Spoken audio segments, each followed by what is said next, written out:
dans le Feu au cœur, votre nouveau rendez-vous cul et cœur. Alors aujourd'hui, j'ai le plaisir d'accueillir Aurélie, alias Cat Lily Wu sur les réseaux. Donc Aurélie, en plus d'être mon amie, tu es multifacette, tu es thérapeute, tu es créatrice de bijoux, tu es surfeuse et tu es modèle nu. Donc tu assumes totalement ton érotisme, tu poses nu aux Beaux-Arts pour des photographes, mais surtout tu prouves et tu revendiques qu'on peut être sexy, assumer pleinement son érotisme, mais avoir aussi un cerveau bien rempli. Oui. Donc j'ai bon sur la présentation. C'est parfait, merci beaucoup. Okay. Donc ce qui nous emmène à notre première question. Je voulais te demander, est-ce que t'as toujours été comme ça, à assumer ton érotisme, à être à l'aise avec ton corps? Pendant mon adolescence, du coup, quand la chenille devient papillon, j'ai eu pas mal de mal à me connecter à mon corps. J'ai eu plein de soucis. J'ai été piquée à l'hormone de croissance pour grandir. J'ai eu un corset parce que j'ai une scoliose de naissance. Donc vraiment, c'était très compliqué pour moi. Et finalement, je me suis retrouvée avec un corps de femme qui me correspondait pas. C'était très étrange. Et quand j'étais étudiante à Arles, dans la rue, je me suis fait aborder pour poser. Et en fait, je me suis dit, après avoir dit non, que finalement, ça pouvait être quelque chose qui allait m'aider à appréhender ce corps et cette femme que j'étais devenue. Et finalement, dès le premier shoot, je me suis sentie curieusement hyper à l'aise. Et ça a vraiment été au début la photo nue de l'art-thérapie. Clairement, c'était une vraie thérapie pour moi. De poser, de dévoiler mon corps et en fait de jouer avec cet érotisme naissant. Donc au tout début, ça a été une thérapie pour moi et qui finalement au fil des années est devenu un vrai plaisir et une richesse. Ouais, je suis d'accord avec toi dans le sens parce que je suis également modèle nu.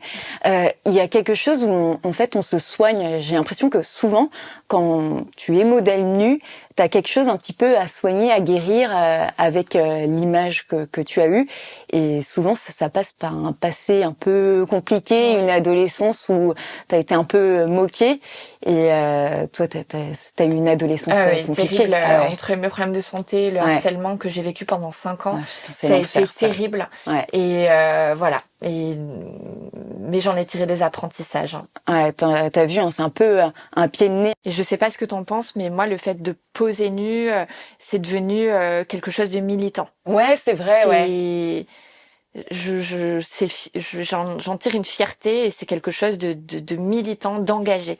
Et puis aussi quand tu conscientises qu'on pose nu, tu dis que dans des endroits du monde les femmes sont privées de liberté, c'est vraiment quelque chose d'engagé pour moi. C'est vrai. Voilà. Puis t'es tellement jugée en fait.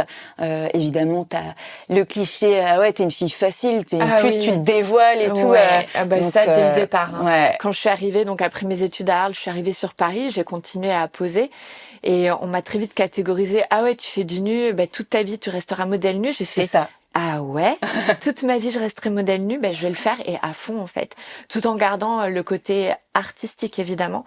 Et je me suis dit quitte à être catégorisée, autant assumer parce que j'y prends du plaisir et se dévoiler de manière érotique et artistique pour moi c'est une fierté, j'aime trop et il n'y a pas de honte à avoir de ça et je le fais pleinement et avec engagement. Ouais, je suis d'accord avec toi dans ce ressenti. Et t'as jamais eu de soucis avec des mecs que t'as rencontrés qui, au début, ça les attirait, ce petit côté érotique, assumé. Et finalement, en fait, une fois que t'as été en couple, ils se sont dit, en fait, tu vas arrêter et tu vas t'habiller un petit peu plus long, en fait. T'as eu? Il y a eu ce truc de ça attire, ça et puis la personne on se met en couple et puis en fait c'est non en fait là ça me dérange, non couvre-toi, non arrête. Ah ouais mon gars sors quoi en fait. C'est ça, dégage. Je vais pas changer en fait, ça fait partie de moi. Est-ce que le fait d'arrêter de poser nu va faire de moi une meilleure femme? Je ne crois pas en fait. Ça fait partie de moi et tu me prends comme je suis et avec toutes mes facettes. C'est au début le côté je suis avec une modèle qui pose nue, le truc un peu excitant et en fait une fois que t'es en couple, non en fait ça devient problématique. Alors qu'en fait poser nu ne veut pas dire Enfin, en fait, c'est quelque chose de l'ordre du professionnel. Ça ne vient pas influer le domaine de l'intime, en fait. Poser nu ne va pas faire que je trompe ou que je trahisse mon homme. Enfin, ça a rien à voir. Quand je pose nu, il n'y a pas d'érotique ou de désir sexuel envers le photographe. Non, non. Du coup, oui, il y en a plusieurs qui ont essayé de me faire changer ou arrêter. Et en fait, c'est next. Il y a pas moyen, quoi. Bah, il y a ce cliché, en fait, de la fille facile. Tu dévoiles ton corps, donc tu te dévoiles auprès de tout le monde. Et donc, tu es une petite vertu. C'est ça. Et puis, ça fait appel à la possession, au final. C'est-à-dire que l'homme, il y a ce truc-là que ma nana pose nue et donc son corps m'appartient. Elle ne doit être dévoilée qu'à moi. Non, en fait. C'est tellement ça. Je suis libre de faire ce que je veux. Et voilà, ça ne va pas influencer la relation que j'ai. En fait, je fais ce que je veux avec mon corps. Et ça n'a rien à voir avec C'est intéressant ce que tu dis dans le sens possession, parce que c'est vrai que moi, je l'ai remarqué sur certains couples, il y a ce truc, je possède et je n'aime pas vraiment la personne, mais j'aime la posséder et j'aime ce qu'elle représente, ce qu'elle m'apporte, mais j'aime pas forcément ce qu'elle est. Et il y a ce truc, de vouloir posséder une personne, la contrôler. Je trouve que c'est absurde. Il y a cette question de du moment que t'es avec quelqu'un, que le corps de l'autre t'appartiendrait. Non, c'est vrai. Ça n'a rien à voir avec de l'amour. Ça n'a rien à voir avec de l'amour. Et du coup, ça, dès le départ, et je suis très fière d'avoir réussi à ne pas être sous emprise et à dire, tu dégages, en fait. Tu me prends comme je suis. Et je garde, enfin, je fais ce que je veux, puisqu'en plus, c'est pas comme s'il l'apprenait. Enfin, en fait, je suis multifacette, je suis comme ça.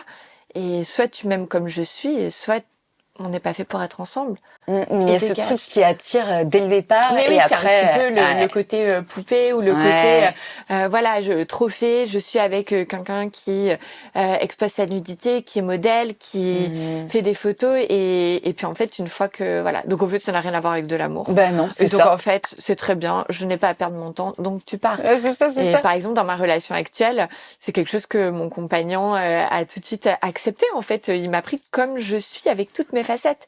Et c'est ça l'amour. Et donc oui, tu es en couple alors depuis combien de temps? Ça va faire 2 ans et enfin j'ai trouvé, je pense, l'homme de ma vie. Qui, en tout cas, on se complète, on se soutient, on se supporte, mais au sens, on s'encourage. Et c'est ça l'amour. L'amour, c'est 2 personnes sur 2 chemins différents et qui vont se rejoindre pour s'aider, s'élever. Voilà, et c'est ça. Et on continue nos vies et on est là pour se soutenir et s'accepter comme on est et en fait devenir la meilleure version de nous-mêmes. Et pour la première fois de ma vie, d'ailleurs, avec cet homme, enfin pour la première fois de ma vie, avec tous les hommes que j'ai rencontrés, avec cet homme, je me sens élevée, je me sens c'est incroyable. Je souhaite à tout le monde de ressentir ce que je ressens et je pense qu'à un moment donné, tu tires des apprentissages de tes expériences passées, aussi douloureuses soient-elles. Et à un moment donné, tu laisses rentrer quelqu'un dans ta vie qui ne correspond pas forcément, je vais y arriver, à toutes les personnes que tu as rencontrées avant, mais qui est là et qui t'aime dans ton entièreté et qui est là et qui te soutient. Et voilà. C'est incroyable. Je suis d'accord avec toi dans le sens, si tu te mets en couple, c'est pour avoir du plus et t'es une team. Dans tous les milieux, en fait, tu te tires vers le haut pour que ça soit professionnellement, que ça soit pour des conseils, pour des voyages. Tu te tires vers le haut, tu t'encourages et voilà, tu vois les couples qui se descendent et tout. Moi, j'ai du mal à comprendre. Nous avons eu un petit problème technique, donc on va réenchaîner dans une autre ambiance, un petit peu plus intime, un peu plus serrée avec ma petite Aurélie. Et je vais réenchaîner sur une question. Il faut que tu racontes à tout le monde ta première date avec ton mec, qui est quand même exceptionnel. Moi, je sais, mais il faut que tu racontes. Oui, c'était l'été 2022. Je crois qu'on en avait marre tous les deux un peu des applis et des traditionnels rendez-vous autour d'un verre. Et donc, on cherchait quelque chose d'original. Il m'a proposé une balade en catamaran ou une sortie en paddle double. Donc, les 2 sur la même planche. J'ai fait paddle double. Donc je me suis mis devant. Et du coup c'était génial. On a daté sur le paddle et c'est allé très très vite. On a fait une petite pause au milieu d'un lac. Voilà pour Pour se découvrir un petit peu plus Au bout de intensément. combien de temps? Oh, 20 minutes. Attends, en fait, nous coucher la première journée, quoi. Pas le premier soir, Au bout de 20 finalement. minutes, ouais. Et d'ailleurs, c'est marrant parce que, hormis le fait que ce soit drôle et assez audacieux, au J'adore. moment où ça s'est passé, je me suis questionnée sur le fait d'avoir couché aussi vite parce que c'était intense, enfin, l'envie était là. Est-ce que ça allait mettre en danger potentiellement le fait Ouais. qu'on puisse se mettre en couple? Je sais pas, il y a eu un truc tellement intense, je me suis dit, oh là là, mais il me plaît trop. Et si on veut faire une relation, est-ce que le fait que j'ai couché aussi vite Ouais. Ouais. Mais va, tu vois? t'as suivi ton envie et après, Ah ouais, tu t'es dit, complètement. En fait, peut-être que... moi, je suis mon instinct et là, j'avais envie. Mais j'ai quand même eu ce truc de, potentiellement, peut-être que je vais passer pour la catin et pas, tu vois, ce ouais. truc dans la... Et bon, au final, ça va faire 2 ans. Et ça fait quoi de coucher sur un paddle? C'est technique. C'est technique. Mais c'est génial, franchement, c'était super. J'adore, j'ai jamais fait, mais... Eh ben, écoute, tu verras. Non, c'était génial et répondre, voilà, je me suis pas posé de questions, on en avait envie, point barre et voilà. Et mais c'est marrant qu'après il y ait ce questionnement sur qu'est-ce que ça peut induire dans sa tête, le fait qu'on ait fait ça. Et moi, ma place de femme, le fait d'avoir suivi nos instincts et voilà. Et puis bon, au final, mais quand même, je me dis, lui, il a pas dû se poser cette question, tu vois. Ben, tu lui Moi, en je as me la suis parlé. posée. Tu lui as dit, ouais, le fait qu'on ait couché aussi vite, est-ce que tu t'es dit, bon, ok, c'est une fille comme ça, mais il y aura jamais rien de Non, mon amour, on va devoir en parler. Pour toi, qui est dans ta tête, qu'est-ce qui s'était passé? Et voilà. Mais c'est vrai que je me suis dit, ouais, peut-être que j'aurais dû attendre. Mais bon, Ouais, au final, bah ouais. Mais c'est fou quand même toujours d'avoir ce truc qui te ramène à ta condition de femme Bah libre. ouais, c'est ça. Et Ouais. te dire, voilà. Bon, au final, on est ensemble. Moi, je l'avais fait ça, de me dire, bon, je vais essayer d'attendre plusieurs rendez-vous. J'avais fait attendre 5 rendez-vous et on avait couché ensemble et il ne m'avait jamais rappelé après. Donc, comme quoi, en fait, le truc des bons, t'attends 2, 3 rendez-vous, ça veut rien dire. Et comme coucher le premier soir, ça peut, ou la première journée, ça peut enchaîner sur une relation. Exactement. En fait, encore une fois, suivre ses envies. Et vous, n'hésitez pas à me dire dans les commentaires comment vous avez rencontré votre chéri, la personne avec qui vous êtes. Est-ce que vous avez couché le premier soir d'ailleurs? Racontez-nous. Moi, je suis curieuse de savoir. Toi aussi? Oui, tout à fait. Est-ce que tu as des anecdotes de personnes que tu as pu rencontrer sur les sites de rencontres qui ne ressemblaient pas aux photos ou qui avaient rien à voir avec... T'as une anecdote? Ah oui, l'homme à la polaire. Écoute, c'était il y a longtemps. Je crois que c'était sur Tinder.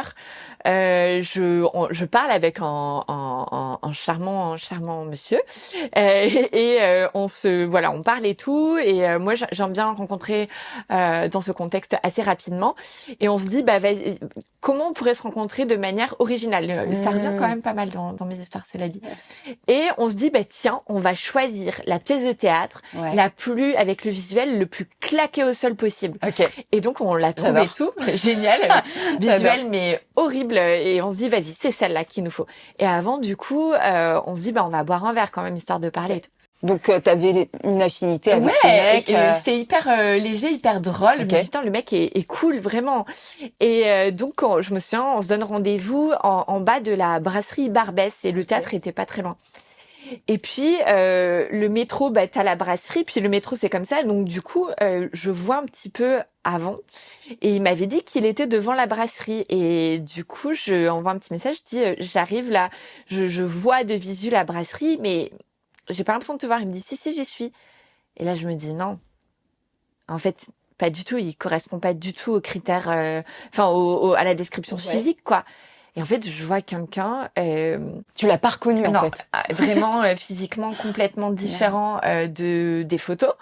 Alors, non pas que je m'arrête aux critères physiques, mais dans un date, surtout par les applis, tu t'attends quand même à avoir la personne qui ressemble aux photos, en fait. Ouais. Et là, qu'est-ce qu'il avait de différent? Là, il était... très gonflé, il n'était pas du tout dans les critères de photo, donc je me dis bon, c'est pas grave, ok, vas-y.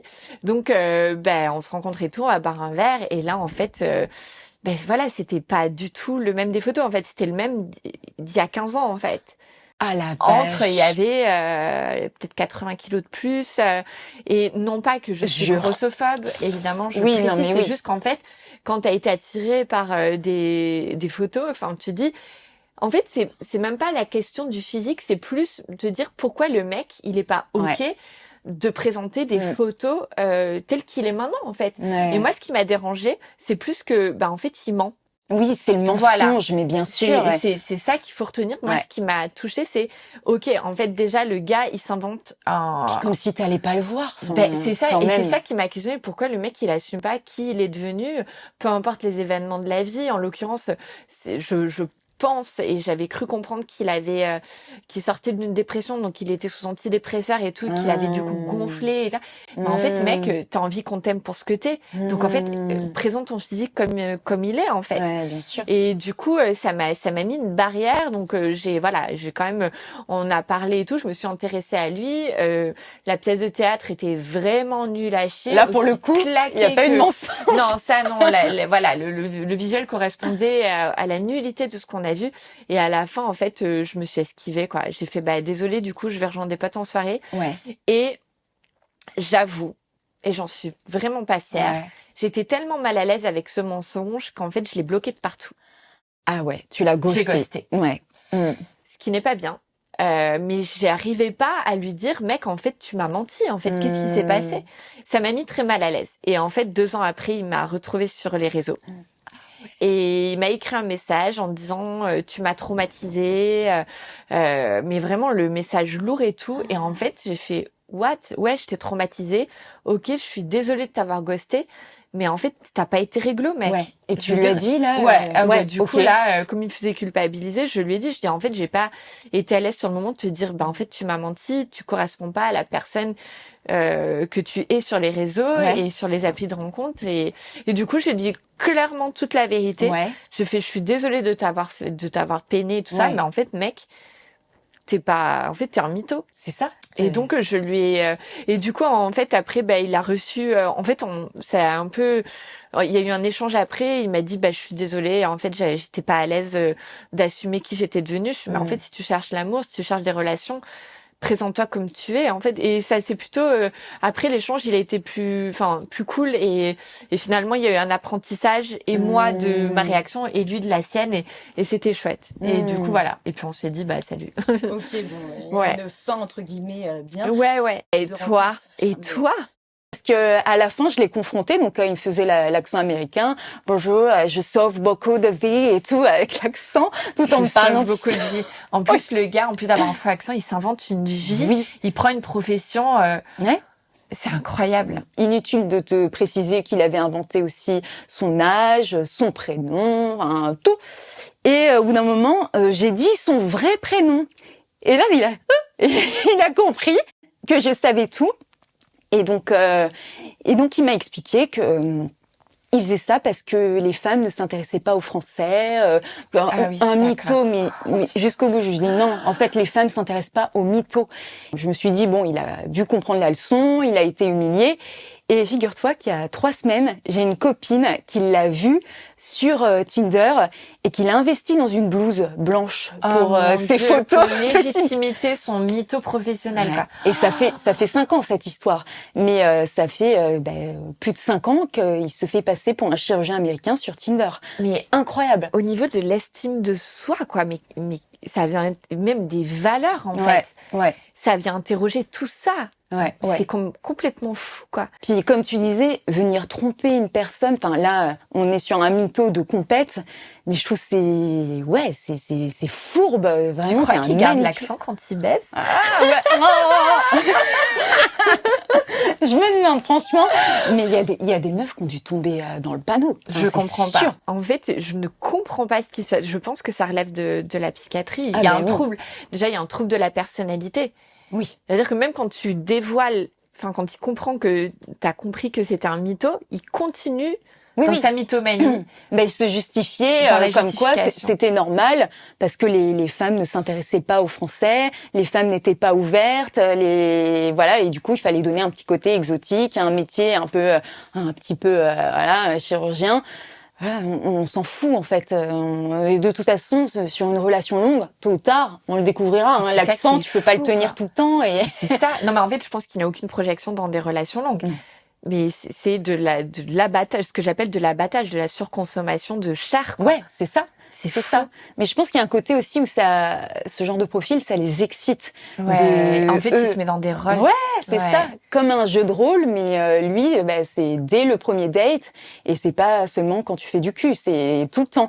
Et le fait de dominer, je pense un petit peu la personne que tu as en face, tout en disant, moi je sais la vérité. Et toi, tu te fais avoir. Je pense qu'il y a un truc qui les excite. Il y a peut-être quelque chose à creuser au niveau psychiatrique. Toi, tu dis directement que t'es modèle nu, parce que tu sais, ça peut faire peur aux mecs, ça peut les effrayer. Moi j'ai souvent eu ce truc où on me dit, t'es effrayante en fait, tu fais peur. Ah, oui. Et est-ce que tu le caches et tu le dis plus tard ou Non, moi c'est un truc, notamment avec l'homme avec qui je partage ma vie, je l'ai dit direct. Ouais. Non, moi j'ai envie qu'on m'aime pour qui je suis et dans mon entièreté.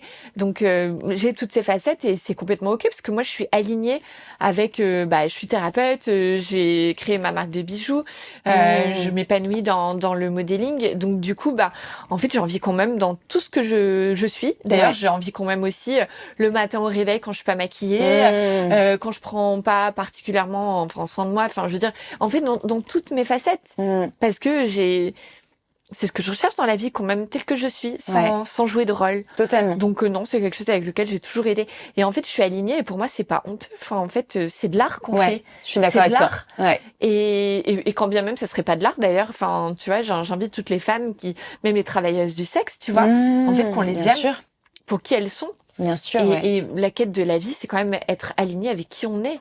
Donc c'est ok. Donc non, j'ai jamais cherché à cacher, enrober et tout. Et d'ailleurs, je pense que le fait de n'avoir jamais caché à qui que ce soit au final, et même sur les réseaux et tout, ça a fait que j'ai pas eu beaucoup de haters ou de choses comme ça parce que je suis telle que je suis. En fait, je suis naturelle, quoi. C'est vrai. Et je cherche pas à enjoliver ou à cacher. Au contraire, c'est un révélateur. Si tu le dis et que tu vois que la personne en face, elle est ok, non, t'es bizarre. C'est ça. On en revient à ce qu'on disait tout à l'heure, c'est que plus tu cherches à cacher, ça veut dire que t'es pas aligné avec qui t'as honte et c'est là où tu vas t'attirer les problèmes. Ouais, totalement. T'as déjà eu toi des haters sur les réseaux? Et j'ai vraiment de la chance sur Insta d'avoir une communauté vraiment bienveillante. J'ai eu peut-être deux ou trois, peut-être plus, mais petit com à la con, le classique, elle monte son cul. On connaît. Hein. Ouais, voilà. Moi, je bloque et voilà. T'as remarqué que même avant qu'on soit modèle nu, on nous traitait déjà de pute. Donc, oui, complètement. Du moment en fait que tu poses et voilà qu'il y a de l'érotisme autour de ce que tu fais, tu vas t'attirer des foudres ou de la jalousie aussi. La jalousie, peu importe le genre, hein, tu peux avoir de la jalousie parce que tu oses t'assumer, tu oses. Bon, moi, c'est ton problème. Ce n'est pas le mien en fait. Voilà, règle tes soucis. Trouve un thérapeute qui t'aide dans ça pour te réconcilier avec qui tu es. Mais ça ne m'appartient pas. Donc moi, je bloque et voilà. Non, j'ai plus eu des gens qui m'ont fait un peu peur à dire je t'ai vu là, je t'ai reconnu là. En fait, mec ou meuf, quand tu m'envoies ce message, ça me fait peur. Et j'ai eu quelqu'un, alors ça je ne sais pas comment il a fait pour trouver mon adresse, c'est facile, mais pour trouver l'appartement dans lequel je suis, c'est-à-dire qu'il y a un code pour accéder à la grille, un badge à badger pour passer la grille, trouver l'étage et trouver la porte. Toutes les portes sont les mêmes, il n'y a pas les noms. Et en fait, du coup, on frappe un matin à 10h et là, j'ouvre. Déjà, ça m'a étonnée parce que il y a peu de personnes, à part mes proches, qui frappent chez moi. Et là, j'ouvre et là, je vois la tête du mec se décomposer, tout trembler. Et là, je fais, oh mon Dieu. Là, j'ai tout direct compris. C'était un mec des réseaux. Ouais, il était hyper comme ça, genre, j'ai trouvé, c'est elle. Et là, en fait, j'étais pas bien. Donc je fais oui. Il me dit mais c'est toi. Non, je crois qu'il m'a dit, c'est vous. Je Ah fais, ouais. ouais. Et en fait, là, je sens qu'il y a, c'était très gênant. Et là, en fait, j'étais toute seule chez moi et j'ai Ouais. fait, est-ce que tu peux venir, chérie? Il y a quelqu'un à la porte et en fait, heureusement, il y a cru. Et là, ça l'a fait totalement flipper. Il me dit, non, non, non, non, non, non, non, je pars. Et là, le gars est parti. Et en Mais fait, là, qu'est-ce qu'il gros espérait? bad, je sais pas. Mais ça va pas. Je sais pas. Ah, Juste mais me voir en vrai. c'est fou. Mais Ouais. c'est hyper traumatisant. Tu te Ouais, dis, ça moi, se trouve, le m'a mec, fait il te hyper peur, guettait. ça m'a mis en insécurité totale. Et du coup, je me suis dit, ça se trouve, c'est un follower. Et du coup, j'ai fait des stories en disant, écoutez, il vient de m'arriver ça. Ouais. Je me suis dit que peut-être il allait les voir. Et plutôt que de l'accabler, je me suis Ouais. dit, écoute, peut-être que t'as fait ça par gentillesse, par Ouais. envie de me voir. Mais en fait, c'est flippant, mec. Ah, mais c'est En effrayant. fait, j'ai essayé de recadrer son attitude en me disant, peu importe ton intention, surtout si elle était positive, mec, ça fait peur. En fait, ça fait peur. Donc du coup, Ouais, c'est le côté un peu érotomane, quoi, qui je sais pas, ou peut-être j'ai envie de la voir, j'ai envie de lui proposer de boire un café, je sais pas, mais je me suis dit il faut recadrer ses comportements. un en fait. café en venant te sonner chez toi. Enfin, c'est Je sais pas, à j'essaie quel toujours de moment voir du positif, Ouais. de la bienveillance partout, et je me suis dit juste là, écoute, ça s'est plus jamais reproduit et tant mieux. Moi, j'ai eu ce style de problème sur les réseaux. Un mec totalement érotomane, pareil, qui me contactait sur tous les réseaux, donc Facebook, Insta, TikTok, tout ce que tu veux, et qui avait vraiment l'impression qu'on vivait une histoire d'amour. Et voilà, qui, quand j'étais à un endroit, qui disait on pourra se le faire tous les deux, c'est trop mignon et tout. Ou bien quand je répondais pas parce que je répondais jamais, qui s'énervait, non mais toi tu cherches un mec bien et tu me réponds jamais et tout. Et après qui s'adoucissait, je suis désolée ma chérie de m'être énervée. Mais ça fait super peur. T'as déjà, du coup, tu lui as répondu ou Je lui ai juste dit mais t'es un grand malade, je l'ai bloqué et il s'est refait Ah un oui, ils font des profil. profils. Et franchement, ça fait extrêmement peur. Hein. Je l'ai jamais vu en vrai et j'espère ne jamais le croiser. Mais je trouve que ce style de profil, mais bon, c'est le danger avec les réseaux. Hein. De toute façon, du moment où t'es exposé, malheureusement, tu sais qu'il y a une contrepartie qui peut être insécurisante. Quoi. Ouais, c'est ça, ouais, parce que c'est le revers de la médaille. Enfin, tu te sens proche de ta communauté, mais il faut pas oublier qu'il y a un petit pourcentage de personnes qui ne te veulent pas du bien, et il y a des gens qui sont perturbés et il faut se le mettre en tête. Pareil, tu vois, pour les stories en direct, faut jamais poster en direct et mettre moi je le faisais avant, de mettre le lieu, le restaurant où tu es. Moi j'ai déjà eu un mec qui a rappliqué dans le restaurant où j'étais. Hein. Non. Donc je postais en direct, je disais super endroit machin. En plus j'étais avec un pote, on avait plein de choses à se dire. Et il y a un mec qui a rappliqué au resto, qui a pris des photos de moi sans que je le sache. Et ensuite, quand je suis retournée chez moi, je vois mes DM et je vois des photos de ma tête de dos. Et le mec était là, quoi. Enfin, Dieu, non, mais c'est flippant. Franchement, ça fait trop peur. Et c'est un peu comme dans la rue, en fait. Faut se sécuriser. Faut se sécuriser. Mais voilà. Après, quand tu t'exposes, tu sais que potentiellement, ça peut t'entraîner. Mais le positif, c'est que ça entraîne aussi des rencontres merveilleuses, une communauté super bienveillante. Ouais, c'est ça. Et voilà. Ça, c'est vraiment très gratifiant, les échanges, tout ce qui peut se passer quand t'es suivi. Et, majoritairement, c'est quand même du positif. Sinon, on serait maso. Hein. Non, c'est ça. Mais faut garder en tête quand même qu'il faut se protéger et faire attention. Exact. Et toi, t'aimes qu'on te drague comment? Est-ce que t'as un petit truc qui te fait fondre? Est-ce que t'as un truc au contraire qui va te bloquer totalement? Un homme naturel qui joue pas, qui joue pas.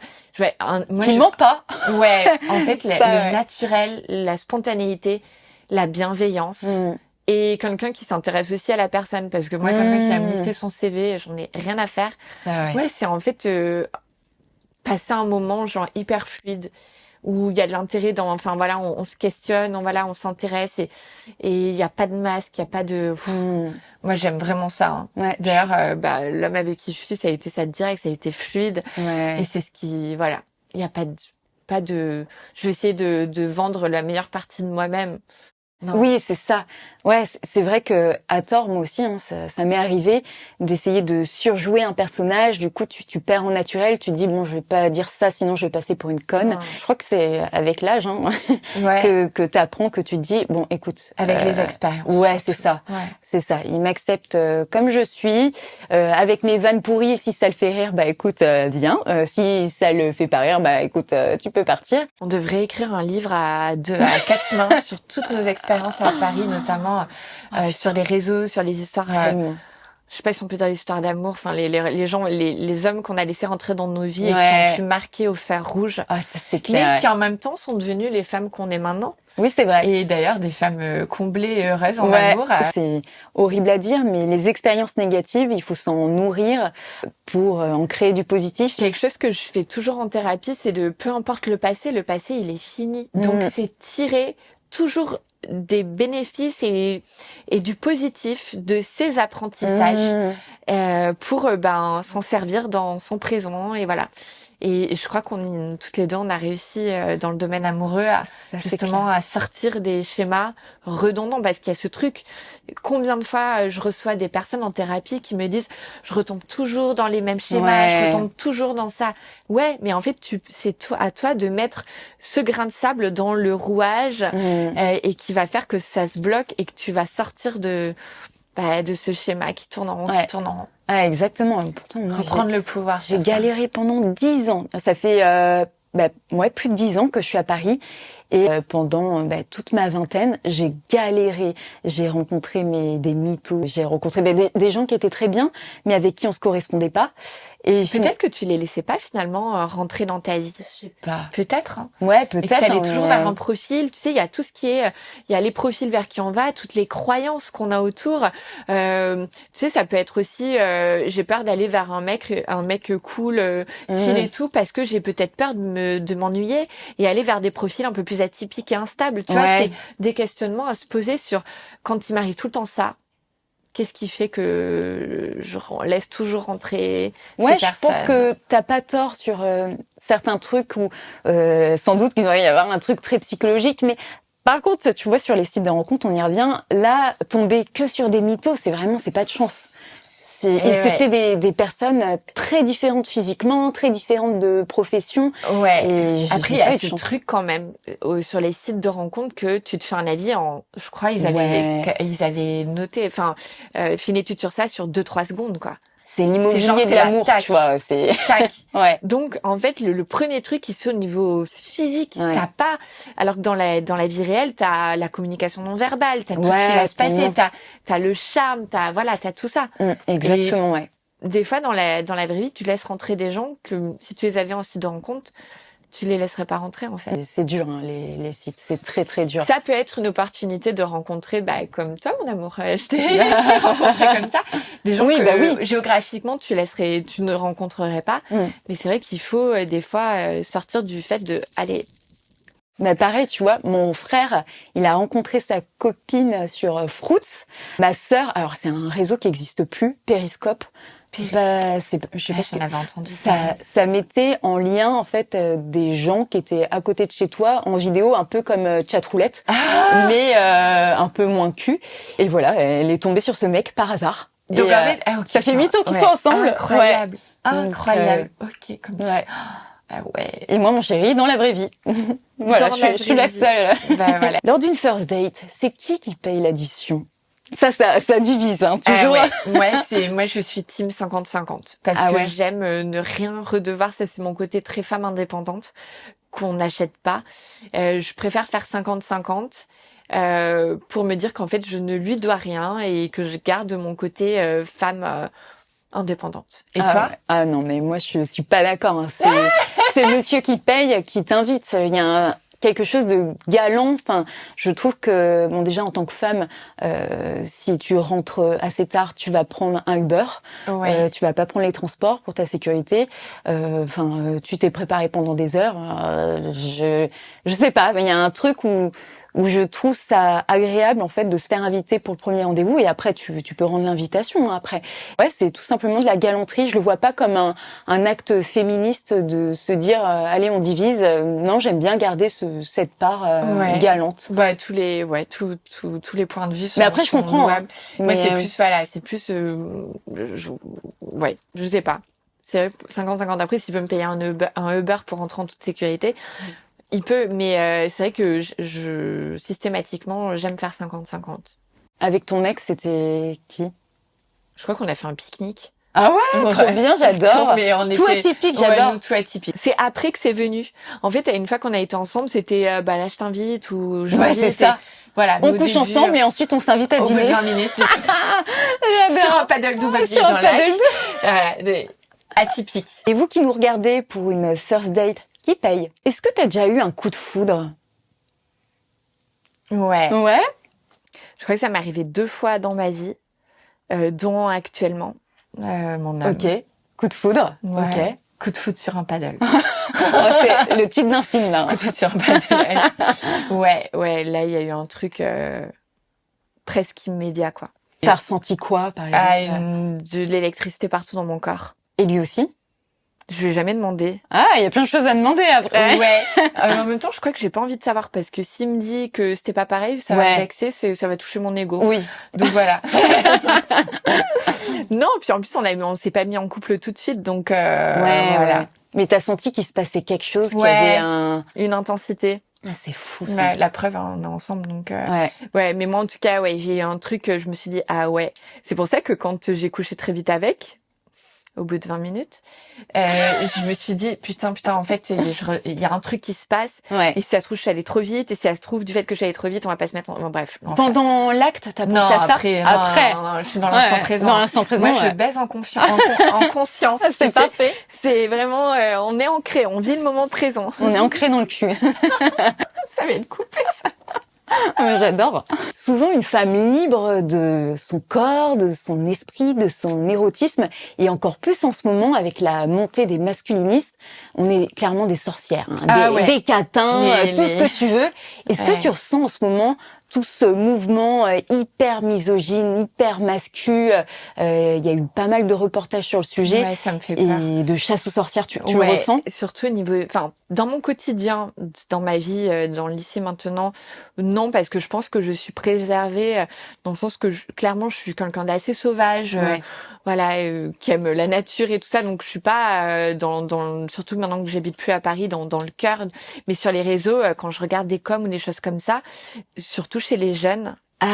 Tellement. Et ça me choque. Je me dis, mais mon Dieu, on a fait des bonds en avant et on est en train de repartir à l'extrême. C'est pour ça que tout à l'heure, quand je te disais que poser nu est pour moi un acte engagé, c'est vraiment quelque chose dont je suis fière parce que je trouve ça effrayant la montée de ce masculinisme qui vient piétiner tout le travail fait depuis des années sur l'égalité homme-femme, quoi. Totalement d'accord avec toi. Ils ont l'impression, je pense qu'ils se font exprès de ne pas comprendre, mais que le féminisme est une lutte pour leur enlever quelque chose et de venir venir les rabaisser et qui vont perdre quelque chose, qui vont perdre un pouvoir qu'ils ont eu à la naissance, alors que au contraire, je suis persuadée que le féminisme qui prône l'égalité des sexes ne fera que du bien aux relations hommes-femmes. C'est ça. Moi, je suis pas du tout pour les mouvements extrémistes de tout bord que ce soit. Pour moi, c'est vraiment vivre en harmonie en fait et peu importe le genre, c'est vraiment vivre en harmonie qui que tu sois. Et c'est peut-être un idéal en fait, une utopie, mais à laquelle j'ai vraiment envie de m'accrocher parce que ce soit entre tous les humains, que ce soit dans l'harmonie aussi, dans l'écosystème dans lequel tu vis. En fait, pour moi, c'est un idéal tellement à viser et à préserver que c'est vrai que c'est terrifiant. Ces montées extrémistes, ça me... Ouais. Moi, je le ressens sur les réseaux. C'est ceux qui commentent le plus, entre guillemets, et de manière frénétique. Oui, et qui vont t'attaquer sur ton physique. Déjà, des gens qui vont attaquer sur le physique, ça prouve la limite de plein de choses. Totalement. Donc voilà, il faut savoir se protéger de ça, mais c'est vrai qu'il y en a beaucoup, effectivement. Mais j'ai eu un problème avec un mascu. Comme je te disais, c'est ceux qui commentent le plus et de manière frénétique. un mec qui m'a lâché en 1 heure, sans mentir, je ne sais pas comment il a fait, 150 commentaires. Sur toutes mes publications, il y en avait plusieurs à la suite pour me dire que j'étais une merde, que j'étais une fille facile, que voilà, il fallait que j'étais une mauvaise personne, que je prônais le féminisme et que j'étais, tu sais, les féminazis, comme on appelle. Ah, Ouais. Donc voilà. Mais c'est hallucinant. Cela dit, c'est très très bien pour l'algorithme, hein. Ça, on est très bien référencé, mais je trouve que c'est hallucinant. Et comme tu dis, quand tu regardes les profils, enfin ceux qui mettent des photos de profil, parce que souvent ce sont des lâches qui ne mettent pas leur tête, eh bien c'est des gens très jeunes. Et je suis hallucinée. Ouais, comme toi. Ouais, mais encore une fois, hein, enfin, qui sont les parents, quoi. En fait, pour moi, tout passe par l'éducation. L'éducation à la tolérance, au respect, à la bienveillance, à l'inclusion. Qui sont ces parents qui font des enfants sans les éduquer dans un vivre ensemble? Enfin, moi, ça me dépasse. Ouais. Ça me fait même peur je sais pas si j'aurai un enfant un jour. Je suis vraiment mitigée, mais ça me fait peur de me dire que peut-être je mettrai au monde une vie qui va être face à des personnes comme ça, parce qu'en fait, cette idiocratie montante est de plus en plus présente dans le quotidien. Ça me fait peur et ça me rend triste aussi, profondément triste. Mais c'est vrai que la question, par exemple, d'avoir des enfants, il y a plein de choses qui font que tu peux te poser des questions. Mais ça, c'est vrai que les réseaux sociaux, le fait que, comme tu dis, il y a une montée de haine, de masculinisme. Si tu dis que t'as un petit garçon, par exemple, putain, il va falloir l'élever. Alors, ça c'est sûr. Hein. Si un jour j'ai un petit garçon, mais alors là, l'éducation. Ah ouais, ah ouais, non mais enfin une fille aussi, mais vraiment l'acceptation des femmes, le respect, ah ouais, c'est ça. Ouais, si t'apprends que ton enfant, ton garçon a harcelé des filles en ligne, enfin normalement si tu lui donnes la bonne éducation, moi, c'est pas possible. Logiquement, mais je sais pas, engrainé par des amis après et tout. Tu peux être influencé ou ça c'est sûr, mais en fait c'est assumer son rôle de parent de A à Z tant qu'il n'est pas majeur, c'est veiller à ce qu'il fait, sans forcément le fliquer, respecter sa liberté. Mais je pense que s'il y a un dialogue, s'il y a un échange, ça va entraîner des prises de conscience, et le moment où ils vont peut-être faire une connerie, ils vont se dire attends, non. C'est pas bien. Totalement, exactement, ouais. Ouvrir le dialogue, comme tu dis. Quelle place a la sexualité pour toi? C'est super important ou tu peux être en couple finalement sans sexe? Alors, déjà, du fait d'être en couple, il y a la vie de l'autre et le respect des envies aussi. Je pense que c'est une harmonie à trouver. En revanche, de mon point de vue seul, c'est très important pour moi. Voilà, donc c'est quelque chose voilà qui est important dans mon couple. Et j'ai la chance d'avoir un partenaire avec lequel on est sur la même longueur d'onde. Et je pense par contre qu'il y a des fois ça peut être délicat et ça demande énormément de travail dans la communication, dans l'échange, de s'harmoniser et comprendre les envies de l'autre et peut-être les différences de libido. Et voilà, quand tu as la chance d'être avec quelqu'un avec qui c'est fluide, c'est naturel, mais si il y a des envies différentes ou des moments aussi dans la vie, ça peut arriver, même quand on a une grosse libido, de plus avoir envie. En fait, tout, encore une fois, on revient sur la bienveillance, l'échange, la communication, ne pas imposer à l'autre des envies peut-être qu'il n'a pas. Donc encore une fois, c'est le dialogue. Le cul, c'est aussi le dialogue. Ouais, je suis d'accord avec toi. Et vous avez la même libido, vous êtes compatibles sur ça. Oui, totalement. J'ai beaucoup de chance sur ça. J'ai connu des hommes avec qui moi j'ai une libido qui est assez forte, et des hommes qui avaient moins envie que moi, où j'ai connu aussi le fait de plus du tout avoir de désir pour le partenaire avec qui j'étais. Ah ouais. Bon, en général, c'est qu'il y a plus trop d'amour. Ouais. Et voilà. Et donc, à l'heure actuelle, dans ma relation, c'est très fluide. On parle de tout. Il n'y a pas de tabou. Ah, c'est génial. Pas de tabou, on rit. Et le cul, c'est ça aussi. Rire dans le cul, Rire dans le cul. Non, mais c'est important, en fait. Rien n'est grave, rien n'est drama, en fait. Tu peux avoir, je sais pas, tes règles qui débarquent, des pertes, des poils. Et en fait, c'est OK. c'est Des putain pets de fouf. d'ok.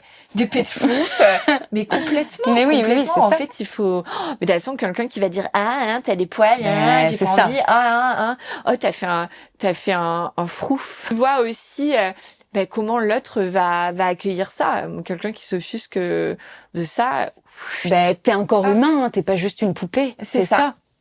C'est ça, complètement. Ouais, exactement. Et du coup aussi, tu peux avoir le droit de porter tel ou tel sous-vêtement. En fait, rien ne doit être obligatoire. Tout doit se faire dans la tolérance, la bienveillance Complètement, ouais. et l'acceptation de l'autre. Il n'y a pas d'injonction, en fait. Il n'y a pas d'injonction à être. Et ça, c'est tellement important. Et je pense que quand t'es avec quelqu'un qui, voilà, est hyper ouvert, avec qui le dialogue est là, tu t'amuses, qui t'aime autant en, je sais pas, en culotte, ou je sais pas, avec des poils, ou voilà, peu importe. Mais en fait, encore une fois, on revient sur s'aimer dans sa totalité. Ouais, exactement. Avec toutes ses facettes. Le cul, c'est avant tout du respect, du consentement. Exactement. Comme on en parle de plus en plus, et tant mieux. Et ouais, s'il y a pas ces ingrédients-là, en fait, faudrait avoir un permis du cul. Hein. Si t'as pas les notions de consentement et de respect, ne fais pas de cul. Ouais, jamais. Non. Jamais. Non. Ceinture de chasteté, là. Encore une fois, on le répète, mais tu as le droit de ne pas avoir envie, et tu peux avoir le droit de t'être chauffé un peu et puis de dire en fait non, j'ai pas envie. Ouais, c'est important ça. Et la personne en face doit être en possibilité d'accueillir ton non, en fait. Ouais. Et il n'y a pas de il n'y a pas de mauvais obligation de pour dire non. Oh là, on a commencé, en fait j'ai plus envie. Non, en fait c'est ok. Et c'est comme ça que tu vas voir la valeur de la personne en face. Totalement. Si elle est ok, qu'elle te rassure, qu'elle te dit pas de souci. Ouais. Là, laisse-la rentrer dans ta vie ou garde-la. Mais quelqu'un qui s'offusque, que tu dis attends, j'ai envie. C'est fou. Hein. Qui que ce soit, peu importe son genre, que ce soit une femme, non, peu importe, c'est quelqu'un qui ne respecte pas ça. Je dirais même que c'est excitant le consentement. Quand on t'écoute, on te dit mais il y a pas de souci, c'est quand tu serais complètement d'accord. Limite, tu peux te dire bon, écoute, dans 10 minutes, je me sens prête. C'est ça. Quand tu te sens comprise en vie, ça te ramène à de la sécurité intérieure. Mais tellement. Donc tu vas être à même de t'ouvrir un peu plus et de dépasser peut-être tes blocages, tes croyances. Non, on en revient toujours à la bienveillance, la sécurité, c'est important. Ouais, toujours la base. Est-ce que ton métier de thérapeute, il te sert dans le domaine de la sexualité et dans ta sexualité peut-être aussi? Ouais, je fais l'amour en conscience. Alors explique-moi ce que c'est. Je veux comprendre. J'ai commencé mon métier de thérapeute, donc je suis thérapeute intégrative, ça veut dire que j'utilise la sophrologie, l'hypnose ericksonienne, le conversationnel avec des techniques de recadrage issues de la PNL, et puis maintenant le MDR. D'accord. Et du coup, j'ai commencé par la sophro, et donc la sophro, c'est apprendre à revenir au corps, à accueillir ses émotions, ses sensations en vue d'une harmonisation cœur, corps et esprit. Okay. Donc on est vraiment dans l'instant présent, dans l'accueil de ce qui se passe, pas de jugement, juste observer ce qui se passe dans le corps et dans l'esprit.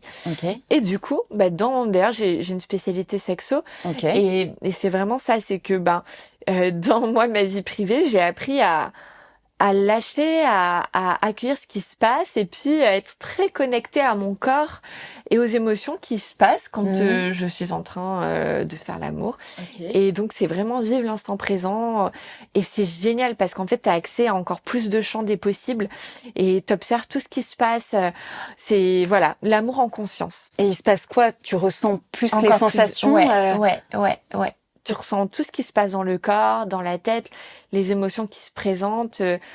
T'es vraiment dans la vivance, en fait, de tout ce qui se passe. Et tu vis intensément le moment présent. D'accord, ok. Et c'est génial. Et lui, il le fait aussi en même temps, ou c'est juste un des partenaires qui le fait ou... En fait, l'autre après, je dis pas à mon compagnon vis le moment présent. En fait, moi, c'est parce que je suis maintenant avec cet entraînement que j'ai à travers la sophro, de vivre les choses dans l'ici et maintenant, de s'ancrer profondément.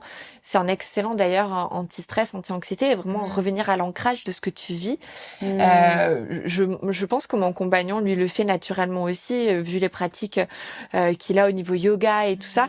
Mais c'est quelque chose d'un ressenti personnel. Après, t'es pas obligé non plus de faire ça. Hein. Moi en tout cas, c'est quelque chose qui m'a beaucoup apporté à m'ancrer dans moi qui avait toujours tendance à être dans la projection, ce qu'on appelle dans l'anticipation. dans l'anticipation anxieuse, ça m'aide à revenir dans le moment et vivre pleinement ce qui se passe. Mais même en dehors de la sexualité, hein, c'est vivre pleinement ce qui se passe maintenant. Le passé, c'est fini. Ouais. Le futur, c'est que des hypothèses. La seule chose dont tu peux être sûr, c'est le moment présent. Je comprends. Et il y a des gens qui viennent te consulter, voilà, pour trouver une sexualité en pleine conscience, comme tu disais. Totalement. Ouais. Ok. Ouais, complètement. Parler des petits blocages au niveau sexo, et que ce soit des hommes, des femmes, peu importe le genre. C'est vraiment, voilà, trouver ce qui peut bloquer, comment arriver à dépasser ça. Mais vraiment, j'ai autant d'hommes que de femmes dans les problématiques sexo. Ça va de l'éjaculation précoce, à l'anorgasmie, le vaginisme. Voilà, c'est dépasser certains blocages, certaines croyances limitantes. Donc, à travers la sophrologie, le conversationnel et l'hypnose, on va venir creuser pour libérer tout ça. Et c'est vraiment quelque chose que j'adore dans ce métier. Ah ouais, ça doit être tellement intéressant. C'est passionnant. Ouais. Et tu vois l'évolution de tes patients qui te disent, qui dépassent, et c'est un bonheur, c'est très gratifiant justement d'amener les gens à dépasser tout ça pour se retrouver. Faudrait que tu m'apprennes. Moi, je veux faire l'amour en pleine conscience, ça doit être incroyable. Ouais, mais je te donnerai des exercices. En fait, il y a ce qu'on voit en séance, puis après il y a tous les exercices à mettre en place dans le quotidien pour changer les schémas répétitifs dans lesquels tu es. Et voilà. Par contre, rien ne se fait, rien n'est magique. Même en hypnose, il y a des exercices, faut bosser dans ton quotidien. Faut être ok d'être acteur de ton propre changement. J'aime bien les devoirs que tu vas me donner. Bon, c'est déjà la fin. Merci Aurélie d'être venue. C'était vraiment un plaisir de te recevoir. C'était trop cool, génial. Franchement. C'était fluide, c'était cool. Trop cool. Une petite discussion entre copines. J'espère que vous avez apprécié autant que nous cette petite conversation. Et Aurélie, tu as envie de conclure sur un mot de la fin? Oui, soyez bienveillants envers vous-même et envers les autres. Je crois que c'est important dans ce monde où tout est un peu instable et insécurisant. C'est la bienveillance, l'amour de soi, l'amour des autres pour vivre de manière encore plus harmonieuse. Ouais, totalement. Et puis surtout en ce moment. Merci à vous d'avoir regardé cet épisode du Feu au cœur. N'hésitez pas à liker, à commenter et même à me suivre si vous avez apprécié l'épisode. Et si vous voulez être à la place d'Aurélie, que vous avez des choses à dire sur le cul ou sur le cœur, il y a l'Instagram Le Feu au cœur, vous pourrez m'écrire et je vous répondrai avec plaisir. Je vous fais des gros bisous.